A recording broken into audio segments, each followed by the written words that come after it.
estudando 1 Timóteo capítulo 3, a partir do versículo, hoje nós vamos falar ainda o versículo, quer ver?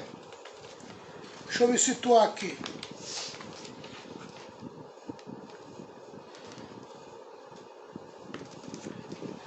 Ainda estamos no versículo 2, né? Versículo 2, versículo 6.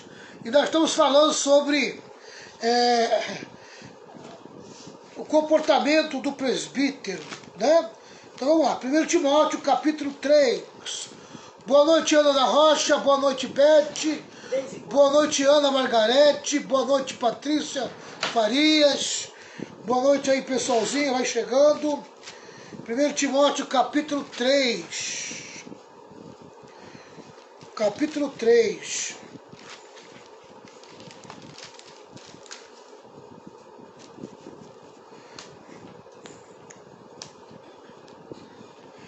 Nós estamos aí na parte do versículo 1 até o versículo 7, né?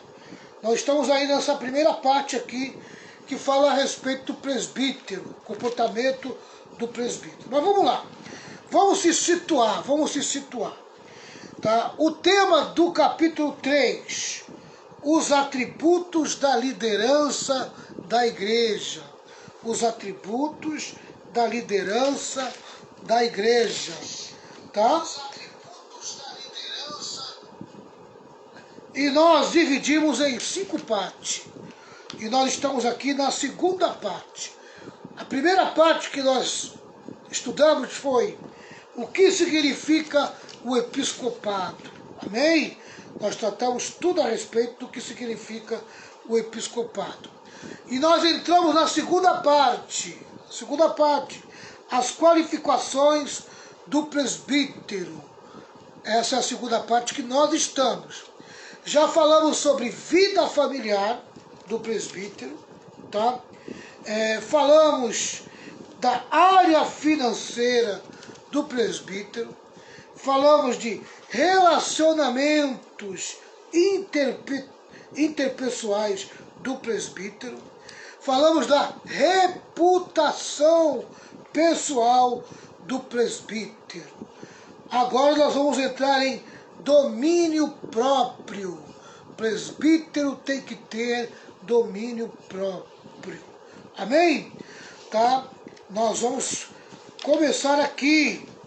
E nós estamos aqui. Então, no versículo 2 diz assim: o bispo deve ser um homem que ninguém possa culpar de nada, deve ter somente uma esposa, ser moderado, prudente e simples. Deve estar disposto a hospedar pessoas na sua casa e ter capacidade para ensinar. Amém? Tá. Dentro do domínio próprio, nós vamos destacar, amém? 4 virtudes relacionadas ao domínio próprio, tá? Primeira virtude,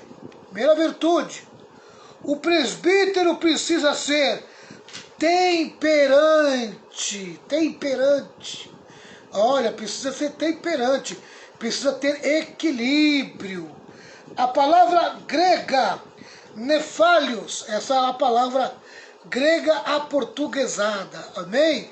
Tá? Nefalios, traduzida por temperante, significa sóbrio, atento, vigilante, amém?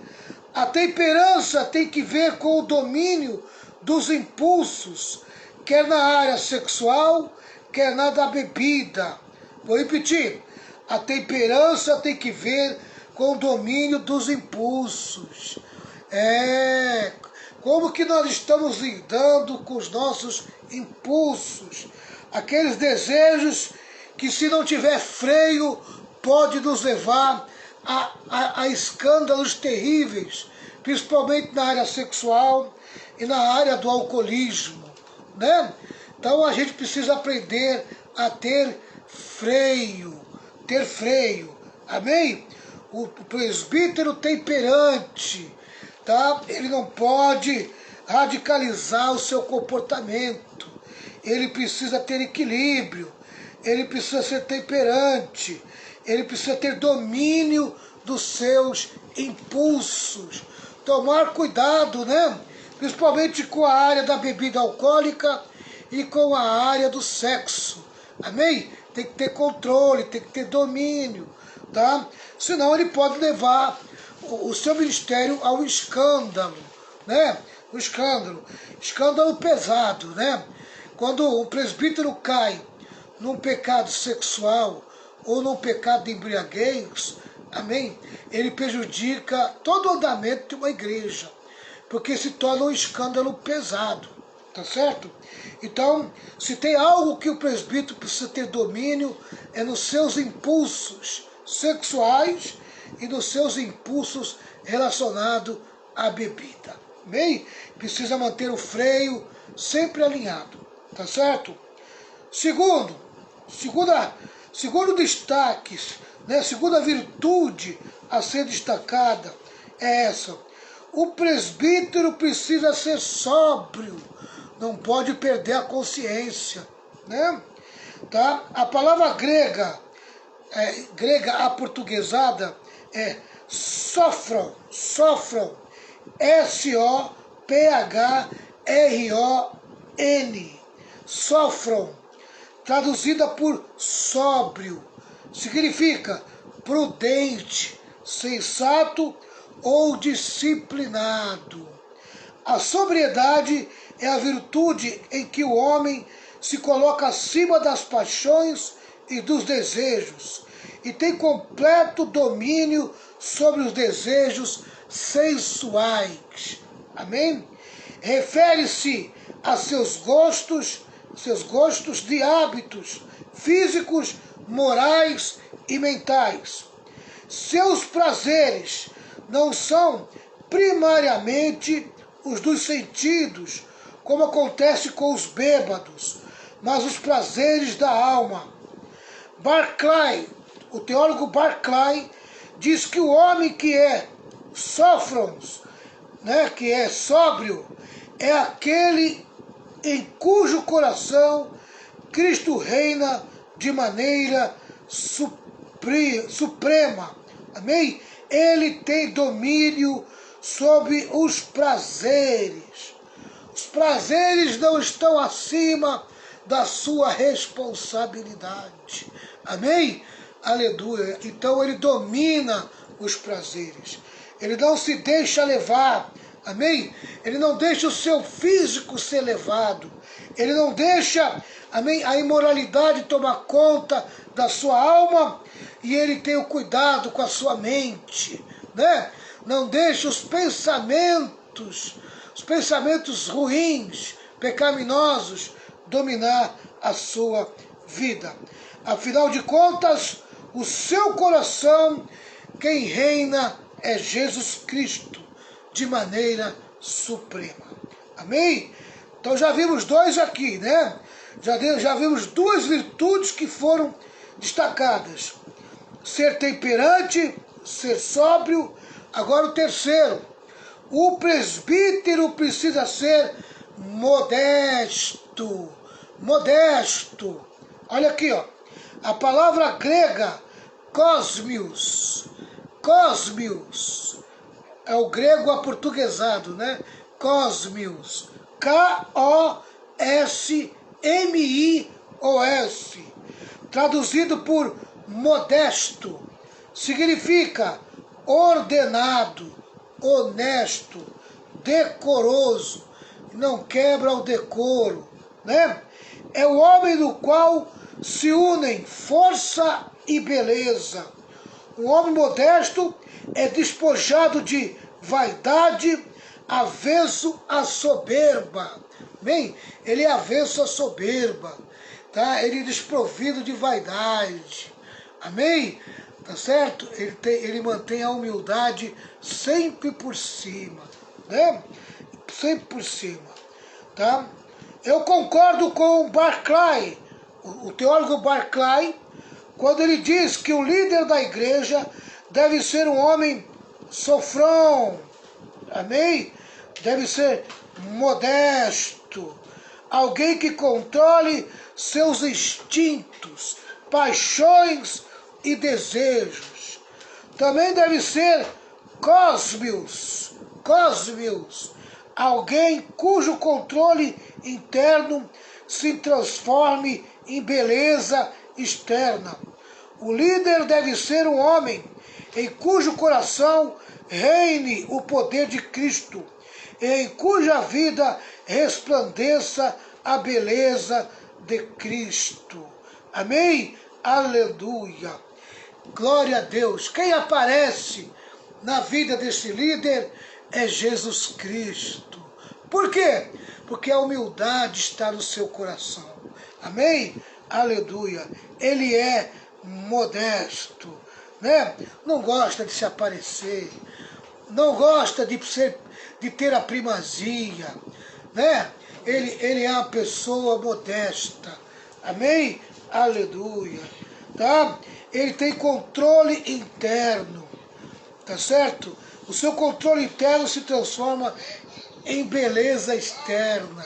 Amém? Você olha para aquela pessoa, você veja que ele tem domínio dentro dele, tá? Ele não deixa que a soberba domina ele, que a vaidade domina ele.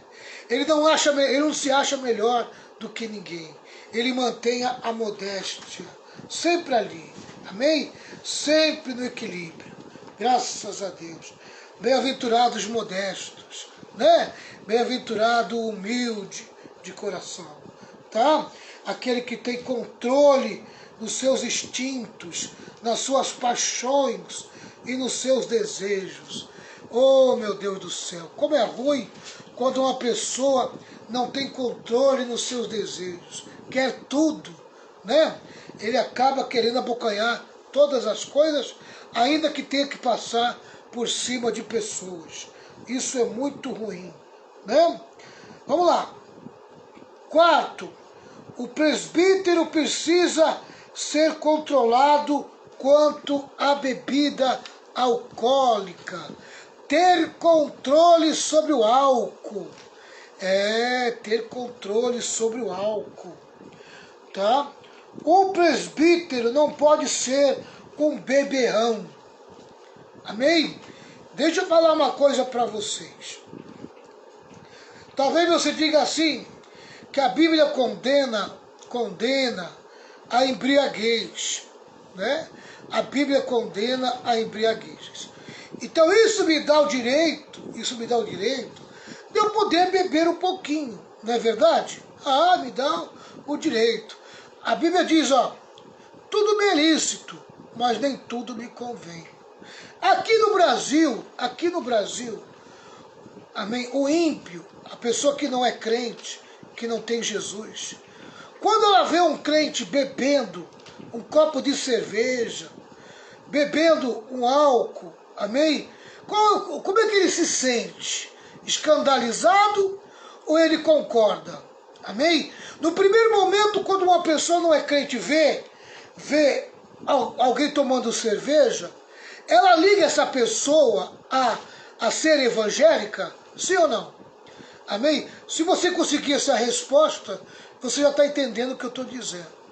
Às vezes, amados, para manter a postura cristã, a gente precisa ser radicais em algumas posições que a Bíblia até me dá o direito, amém, de agir com equilíbrio, tá?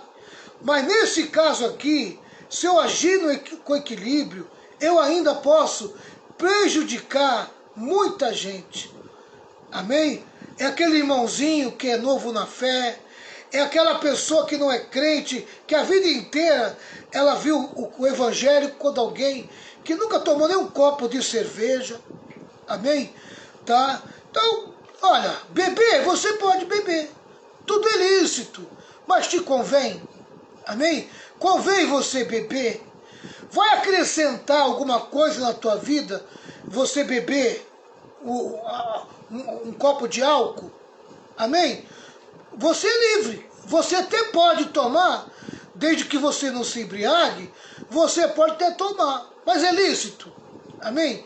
Convém para você, o teu testemunho continuará firme, forte, você tomando um copo de cerveja, bebendo um pouquinho de pinga, amém? Né? Sei, como é que as pessoas vão olhar para você, né? Como é que as pessoas vão olhar para você? Ah, pastor, mas e se eu tomar um pouquinho de vinho, um copo de vinho, na hora do almoço com a minha família? Olha, faça essa mesma pergunta. A tua família continuará te respeitando como evangélico? Amém? Como alguém de Cristo? Teu testemunho diante da tua família vai se manter firme? Amém? Dependendo da tua resposta, faça o que a tua consciência manda. Né? Eu, particularmente, eu prefiro radicalizar. Amém? Para não ter brecha na minha vida. Por quê? Porque eu já experimentei dar brecha. Tá? É muito difícil você ter domínio. Amém? É muito difícil. Tá? Quando eu era novo convertido, que eu ainda convivia com os meus altos e baixos, né? Eu fiz esse teste, né? E infelizmente eu tive uma experiência ruim, amarga, né? Meus amigos aqui da rua até diziam: mas tu não é evangélico? Tu não é crente? Tu não diz que mudou a tua vida? Passei muitas vergonhas, porque achava que eu podia manter dentro do evangelho uma vida ainda, amém, bebendo, mesmo que seja pouco e com equilíbrio, né? Então essa é a pergunta que você tem que fazer. Poder, você pode, porque o evangelho não proíbe nada, amém?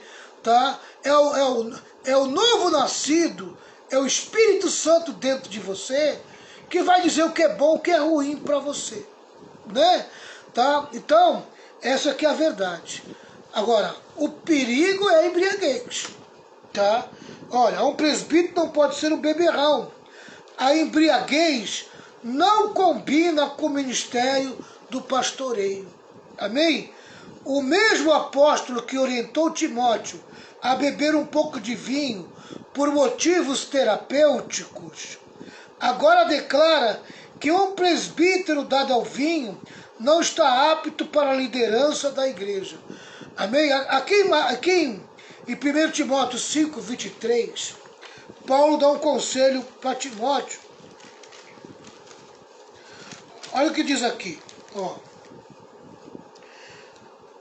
Já que muitas vezes, 1 Timóteo 5, 23, já que muitas vezes você tem ficado doente, olha aqui, ó, doente do estômago, não beba somente água, mas beba também um pouco de vinho. Um pouco de vinho. Amém? Um pouco de vinho. Tá? Nós sabemos que a uva, o suco de uva, ele é bom para o intestino. Sabemos que é bom para o intestino. Né?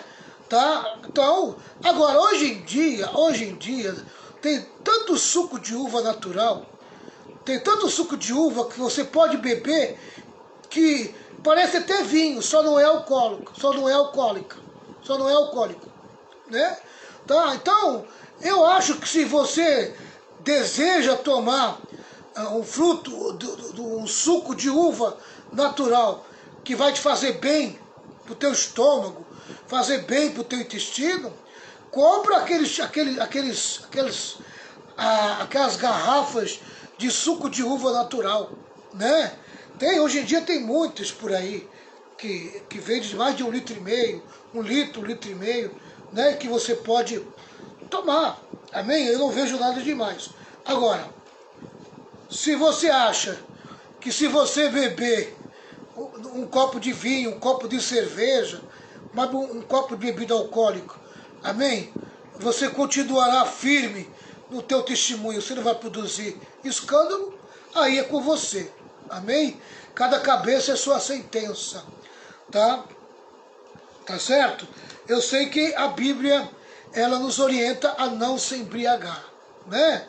Tem vários motivos porque nós não devemos se embriagar.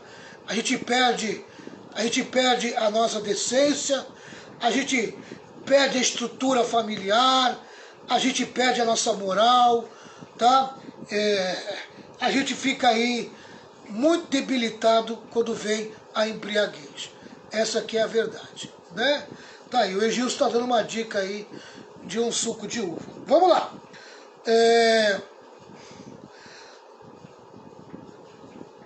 John Stott, outro teólogo, tem razão em dizer que o álcool é depressivo.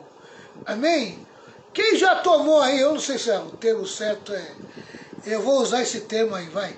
Amém? Quem já se embriagou com muito vinho, né? Amém?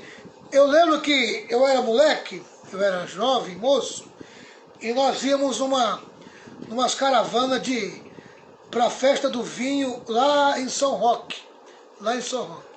Em São Roque tinha uma feira que você rodava a feira e você experimentava os vinhos. Eles davam um copinho de vinho para você, amém? Só que você não experimentava só numa barraca, né?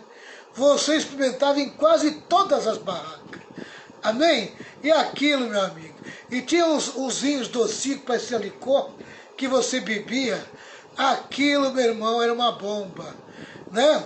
Eu lembro que eu fiquei doidinho, embriagado, amém? Caí no sono, dormi, irmão, quando eu acordei, a minha cabeça rodava, tá? Tinha um sentimento depressivo, angústia, tá entendendo? Olha, é uma coisa terrível, a embriaguez com vinho, essa que é a verdade, tá? O álcool, ele é depressivo sim, ele produz depressão, tá? A minha conversão aconteceu depois de uma noitada de muito álcool, né? Depois de uma noitada de muito álcool. Mais ou menos isso, Edilson, né? Uma noitada de muito álcool. E eu vou dizer, irmão, eu acordei pedindo a morte. Amém? Triste, deprimido, angustiado, sabe? E, sabe, com desejo de me matar, né? Graças a Deus que eu tinha um pai crente, e aquele meu pai, amém, eu estava na sala, deprimido, e o meu pai de manhã cedinho, ele acordava cedo, e ele estava voltando da cozinha tão alegre, tão feliz, amém? Ele brincando, sorrindo, né? Falando as palavras dele engraçadas, e foi quando ali eu me converti. Quando eu olhei para o meu pai, amém? E eu vi a alegria do meu pai, e eu ali, depois de uma noite de embriaguez, pedindo a morte, amém? Eu consegui ali ouvir a voz do Espírito Santo, amém? Porque eu fiz uma pergunta e o Espírito Santo me respondeu, né? Como é que pode eu, tão jovem, eu tinha 21 anos, tão jovem, eu sentado nesse sofá, pedindo a morte, e o meu pai, né, já beirando aí, na época, quase seus 60 e poucos anos, né? Não me recordo muito quantos anos que ele tinha, né? Tá? Mas beirando seus 60 anos, por aí, 60 e poucos anos, e eu dizendo para o meu pai, para mim mesmo, né? Dizendo para mim mesmo, e eu vendo meu pai naquele estado de alegria, e eu triste, eu dizia, eu tenho 21 anos, eu estou quase morrendo, meu pai tem mais de 60 anos, está numa alegria tremenda. Foi quando eu ouvi pela primeira vez a voz do Espírito Santo, que me disse assim, por que você não procura o Deus do teu pai? Amém? E você vai descobrir a alegria do teu pai. Procura o Deus do teu pai. E ali, quando meu pai chegou na sala, eu pedi para o meu pai me levar para a igreja. Foi a maior alegria do meu pai. Amém? Meu pai veio, você quer vir para a igreja todo contente, todo feliz? Ele falou, olha, nós só podemos ir para a igreja hoje à noite. E naquela mesma noite eu fui para a igreja e aceitei Jesus como meu Salvador. 7 de outubro de 1985. Amém? E eu nunca mais larguei Jesus depois daquele dia. Amém? Depois de uma noite de embriaguez, eu tive encontro com Jesus. Foi coisa assim, fora do comum. Amém? Tá? Então, segundo John Stott, o álcool é depressivo, entorpece e prejudica nossa faculdade de julgamento. A gente perde a consciência, tá? Você já viu a pessoa embriagada? Fala um monte de bobagem, faz um monte de coisa. Aí depois que passa a embriaguez, ele não sabe nem o que fez. Não sabe nem o que fez. Portanto, ensinar e ingerir bebidas alcoólicas são duas coisas que não andam de mão dadas. Amém? São duas coisas que não andam de mão dadas. A gente precisa, amém? Sabe, decidir em não beber álcool. Amém? Se possível for, não colocar nenhuma gota de álcool na boca, tá? Nenhuma gota de álcool na boca, tá? Se possível for, né? Se possível for, tá certo? Tem alguns versículos aqui que eu quero compartilhar com vocês. Eu vou até pedir para a pastora Renata me ajudar. Pode ser, Renata? Tá. O primeiro versículo é Levítico 10. Levítico 10 diz assim. Deixa eu achar aqui Levítico 10 para me ler junto com vocês.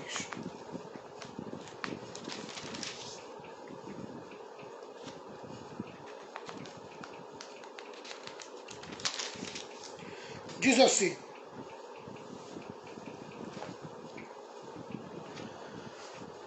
Nadab e Abiú, filhos de Arão, pegaram cada um o seu queimador de incenso, colocaram o incenso dentro, puseram fogo e apresentaram a Deus, o Senhor, como oferta. Mas não fizeram isso de acordo com as leis de Deus, e por isso ele não aceitou a oferta. De repente saiu fogo da presença do Senhor e os matou. E assim os dois morreram ali onde Deus estava. E Moisés disse a Arão, foi isso que o Senhor quis dizer quando disse, os que chegam perto de mim devem respeitar a minha santidade, e o meu povo deve me honrar. Mas Arão não disse nada. Então Moisés chamou Misael e Eusafã, filhos de Uziel, tio de Arão, e disse, tire o corpo dos seus dois parentes da frente da tenda sagrada e leve para fora do acampamento. Eles foram, pegaram os corpos pelas túnicas com que estavam os vestidos e os levaram para fora do acampamento, como Moisés tinha ordenado. Depois disse Moisés a Arão e aos seus filhos, e a Eleazar e Itamar, todos os outros israelitas podem ficar de luto pela morte que o fogo do Senhor causou. Mas vocês não deixem de pentear os cabelos, nem rasguem as suas roupas em sinal de luto. Se fizerem isso, vocês morrerão, e o Senhor ficará irado com todo o povo. Não se afaste da entrada da tenda sagrada, para que não morram, pois vocês foram ordenados com azeite sagrado a Deus pelo Senhor. Amém? Tá? E os três fizeram o que Moisés mandou. Amém? Eu pergunto para vocês, beber álcool, tomar álcool, amém? Honra o Senhor? Está honrando o Senhor? Olha aqui, ó. Essa expressão está muito clara. Moisés disse a Arão, foi isso que o Senhor quis dizer quando disse, os que chegam perto de mim devem me respeitar a minha santidade, e o meu povo deve me honrar. Amém? Arão não disse nada, porque sabia o que tinha acontecido. Tá? Sabia o que tinha acontecido. Meu irmão, se o teu patrão acha uma desonra você chegar perto dele cheirando a cachaça, você já imaginou diante de Deus? Amém? Sabe, se na empresa que você trabalha, você não pode chegar embriagado, você já imaginou chegar diante de Deus embriagado? Na obra dele, Fazendo a obra de Deus embriagado? bêbado. Como é que Deus iria se sentir com você? Amém? Tá? Pastora Renata, vem para mim aí. Isaías 5, 22 e 23. 5, 22, 23. Isso.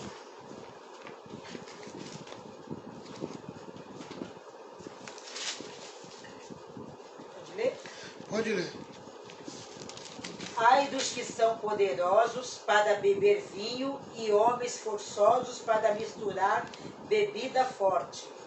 Ai dos que justificam o ímpio por presentes e ao justo negam justiça. Você que leu, Renato, tá para você dar um alô do que você entendeu aí? Pelo que eu vi, peraí. Na continuação do livro, enquanto a Renata vai ali dando uma interpretada, Aqui, ó, que tem aqui. eu vou passar para você o seguinte. Aqui. Ó, no versículo 8 e 9, 8, 9 e 10, do mesmo Levítico, capítulo 10, é a continuação, diz assim: o Senhor Deus disse a Arão, nem você, nem os seus filhos pode entrar na tenda sagrada depois de terem bebido vinho ou cerveja. Se fizerem isso, morrerão. Todos os seus descendentes também deverão obedecer a essa lei. Vocês devem estar em condições de fazer diferença entre o que é e o que não é sagrado, entre o que é impuro e o que é puro. Amém? Aleluia. Glória a Deus. O negócio é sério, meu irmão. O negócio é sério. A pessoa quer ser crente e quer ser cachaceiro. Amém? Olha, eu até acredito que a pessoa pode vir para a igreja e se converter cachaceiro. Amém? E conviver com o alcoolismo um curto período dentro da igreja. Mas se ela se converteu de verdade, se ela nasceu de novo, ela vai diminuindo a vontade de beber até ter força para anular completamente a vontade de beber da sua vida. Amém?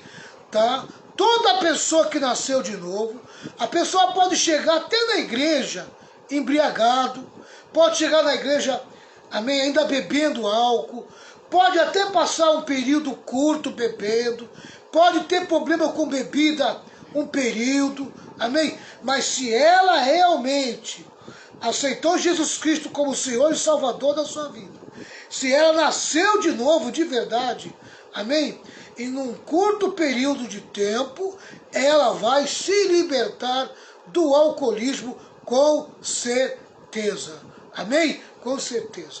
Tá? Agora, o porquê que muitas das vezes não se liberta do alcoolismo nas igrejas? Porque muitas das vezes não se ensina contra o alcoolismo. Amém? Meu irmão, como que a pessoa vai se libertar se ela não ouvir falar que o alcoolismo é pecado? Amém? Se ninguém tem coragem de confrontar a pessoa que bebe dentro da igreja, sabe quando que ela vai se libertar? Nunca. Amém? E da onde tem que vir o confronto? Do púlpito, meu irmão. É do púlpito. É do ensino da palavra de Deus. Amém? Sabe? Não adianta eu lá pessoalmente tentar libertar a pessoa, amém, julgando ela, falando mal dela, criticando ela, porque eu só vou arrumar confusão e discórdia. Amém? Mas quando a pessoa está lá com o coração aberto e ela recebe um ensino que vai confrontar o pecado dentro dela, ela vai se libertar. O problema, amém, é que o número de líderes que concordam com o alcoolismo tem aumentado de uma maneira tão grande que eles não têm coragem de pregar contra o alcoolismo. Amém? Tá? E por isso que, infelizmente, dentro das igrejas, amém, os crentes continuam, chegam bebendo e continuam bebendo. Amém? Tá? Mas graças a Deus que ainda tem muitos líderes que têm coragem de confrontar o alcoolismo. Tá certo? Pastor Renato, explica para mim aí, Isaías. Quando as pessoas não percebem a diferença entre o bem e o mal, logo se encontram frente a frente com a ruína. É fácil dizer, ninguém pode decidir pelo outro o que realmente está certo ou errado. Podem pensar que a embriaguez não lhes fará mal, ou que o relacionamento sexual fora do casamento não é pecado, ou que não estão dominados pela ambição ao dinheiro. Desta maneira, ao procurar desculpas para seus atos, eliminam as barreiras entre o certo e o errado. Se as pessoas não seguirem a palavra de Deus, a Bíblia, como seu padrão de vida, em breve, todas as suas escolhas morais vão tornar-se confusas. Sem a presença de Deus, estarão à beira de um colapso e de muito sofrimento. Amém? Você quer falar alguma coisa em cima disso? Tá. Aqui em Isaías 28, 7, olha o estado que estava Israel, o estado dos profetas e os sacerdotes, amém? No tempo de Isaías, quando ele profetiza para Israel. Olha aqui, ó. Isaías 28, 7, a partir do versículo 7. Mas há outros que também andam tontos por terem bebido muito vinho, que não podem ficar de pé por causa das bebidas. Aí ele fala, são os sacerdotes e os profetas que vivem embriagados e tontos. Os profetas, quando recebem visões de Deus, estão bêbados. E os sacerdotes também, quando julgam os casos no tribunal. Já pensou que beleza você chegar na igreja, amém? Pedir um aconselhamento para mim e eu tô bêbado? Jesus. Já pensou? Ah, irmãzinha, qual é o problema, hein, irmãzinha? Irmãzinha é bonitinha, irmãzinha. Conta aí o problema, minha irmã. Oh, meu irmão, canta aí o problema. Já pensou? Amém? Você vem buscar um conselho e eu tô bêbado. Tô embriagado. Que conselho que você vai receber? Amém?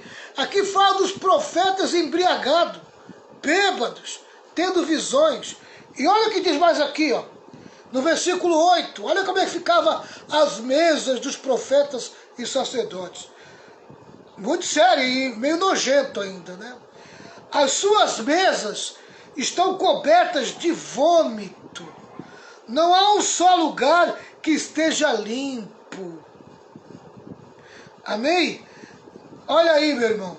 E eles ainda condenavam o profeta Isaías, ó. Eles falam mal de mim e perguntam a quem é esse profeta que está querendo ensinar. Olha, nós também temos o ensino. Eu também tenho o ensino. Olha aí, ó. Será que ele pensa que vai explicar a mensagem para nós? Será que somos bebês desmamados há pouco tempo? Ele está pensando que nós somos criança e quer nos ensinar o beabá. Olha aí, meu irmão. Olha quanta gente que estava tantos anos na igreja, amém? E que não aceitam mais o ensino. Não aceitam mais ser confrontados. Agora, quando elas chegam a esse ponto de beber, de se embriagar, mesmo estando dentro da igreja, elas dizem que estão num nível de maturidade, elas alcançaram o nível de maturidade. Elas estão enquadradas dentro desse texto aqui, amém? A embriaguez já tirou toda a noção da sua vida, tá?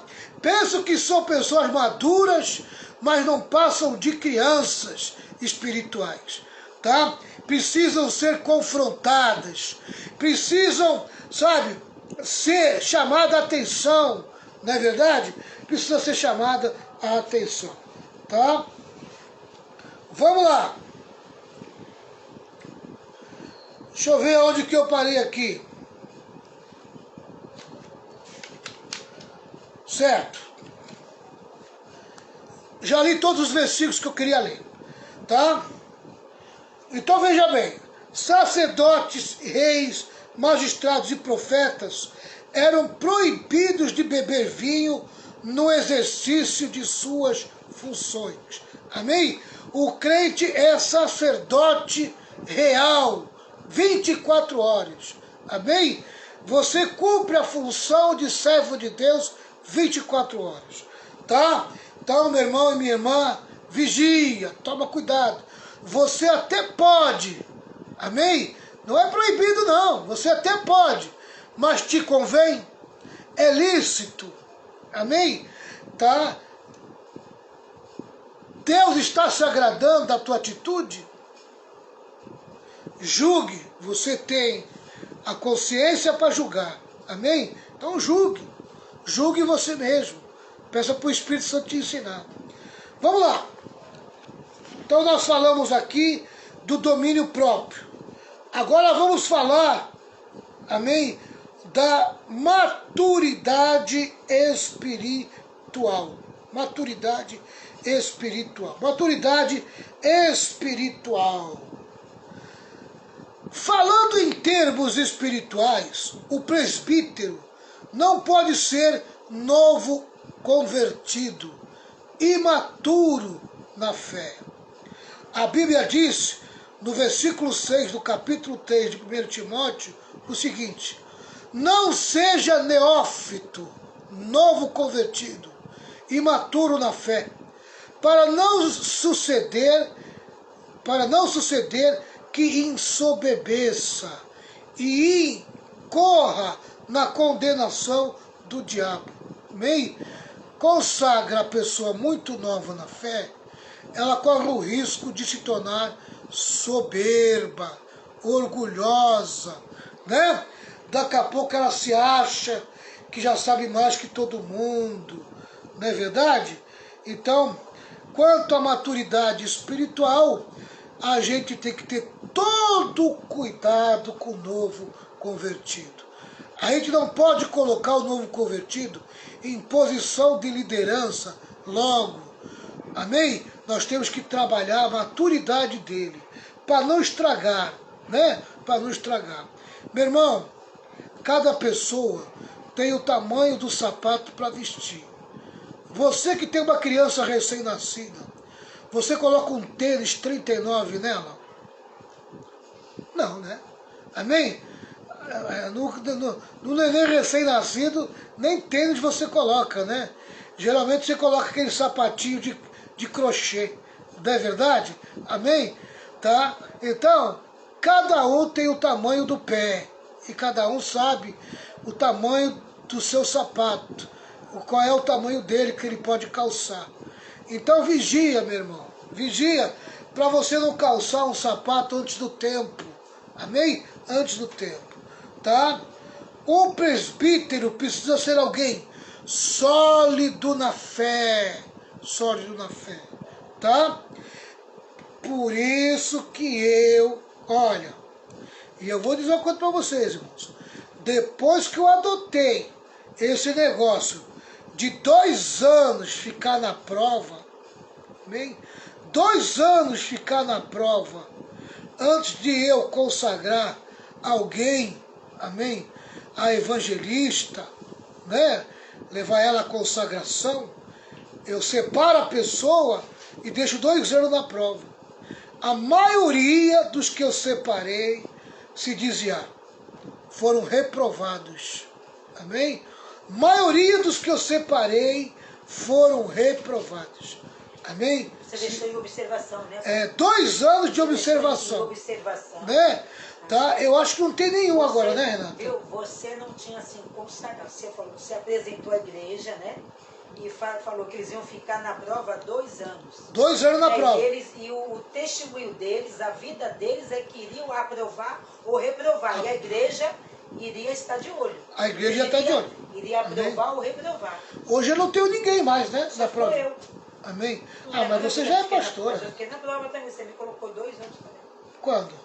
Junto com os meninos, lembra? Mas faz tempo já passou. Não, eu entendi, amor. Tu falando assim, eu também estava junto. Eu também estava correndo risco, estava ali. Entendeu? Graças a Deus, né? Deus... Dos que eu coloquei na prova, Renata... Deixa eu ver, você colocou na prova passada. O único que passou, os únicos, né? Foi você e o Rogério. O hoje. Leusa né? também. A Leu também. Missionária de Leusa. A Leu passou também na Uma prova. bênção também. Né?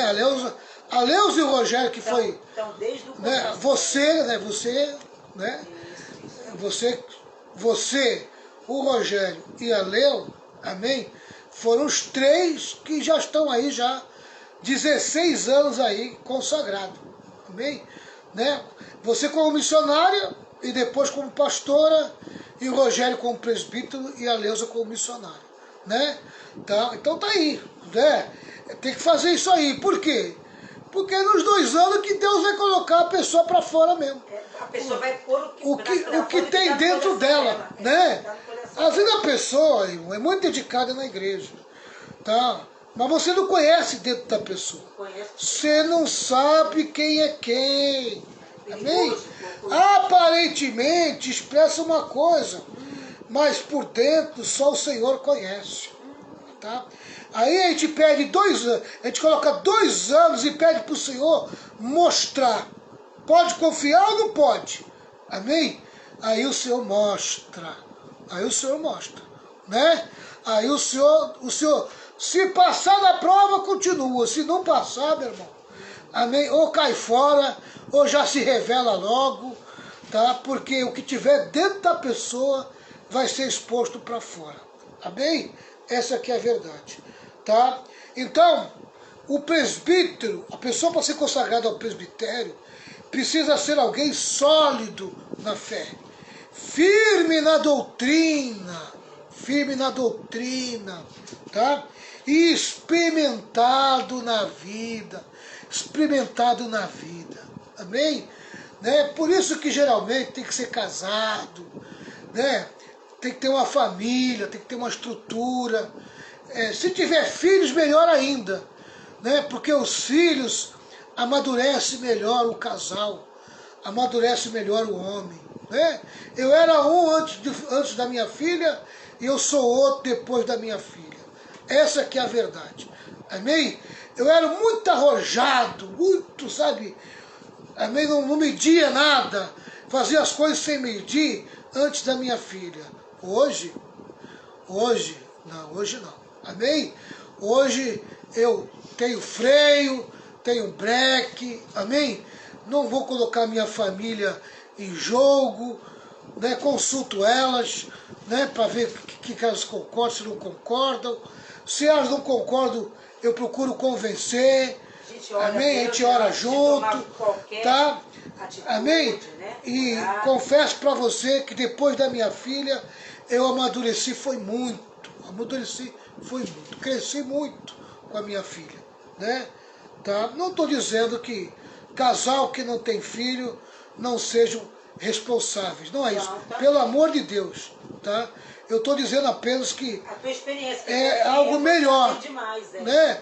Para um ministério, para um chamado ministerial, ter filho é muito melhor, né? Tá? Mas tem muita gente que não tem filho e é muito responsável também. Amém? Tá. A imaturidade espiritual é o portal da soberba. E a soberba é o solo escorregadio onde o diabo derruba muitos líderes. Amém? A imaturidade espiritual é o portal da soberba. E a soberba é o solo escorregadio onde o diabo derruba muitos líderes. Amém. Meu irmão, aleluia. Eu tenho visto aí uma geração de pastores se levantando com uma imaturidade terrível, terrível. Junto com eles se levanta a soberba, né? Eles conseguem juntar aí um grupo grande, formam uma igreja grande, amém? Né? E, nossa, enche o peito, minha igreja tem tantos, minha igreja é assim, assado. A prova do tempo, amém? Vai mostrar para esses líderes, amém? Cheio de soberba no coração, o conteúdo o que está dentro da vida deles. Amém? Às vezes a pessoa, ela é muito carismática, sabe? Muito bacana, muito legal, tem um bom diálogo, sabe falar bem, né? Tem uma boa conversa, isso atrai muita gente. Atrai muita gente, tem uma boa aparência, né? É bonito, é esbelto. Isso atrai muita gente. Amém? Só que lá dentro só Jesus conhece. Amém? Lá dentro só Jesus conhece. E eu vou dizer, meu irmão, até construir um belo edifício é muito concreto que vai para dentro. Amém? E eu vou dizer uma coisa para você. Se tem uma coisa pesada na construção de uma casa, sabe? Amém? É os alicerces, aonde você coloca a estrutura de ferro e depois tem que jogar lá o concreto. Amém? Tá? E quando você pensa que está pronto, aí vem o pior de tudo. É quando você tem que fazer o telhado, e você tem que fazer a laje, e tem que jogar concreto lá na laje. Amém? E eu vou dizer mais, irmãos. Na vida espiritual, Deus não permite que você construa uma laje. Deus não permite que você coloque concreto feitos em fábricas. Amém? Que vem com o caminhão jogar o concreto. Deus não permite facilidade na construção do edifício espiritual. Principalmente se for líderes. Amém? Olha, meu irmão, você vai carregar muita lata nas costas para botar concreto na tua vida espiritual. Que Deus te abençoe, deixa Deus formar você, porque Jesus tem um plano maravilhoso na sua vida. Amados, eu vou agora emendar a oração. Amém? Tá?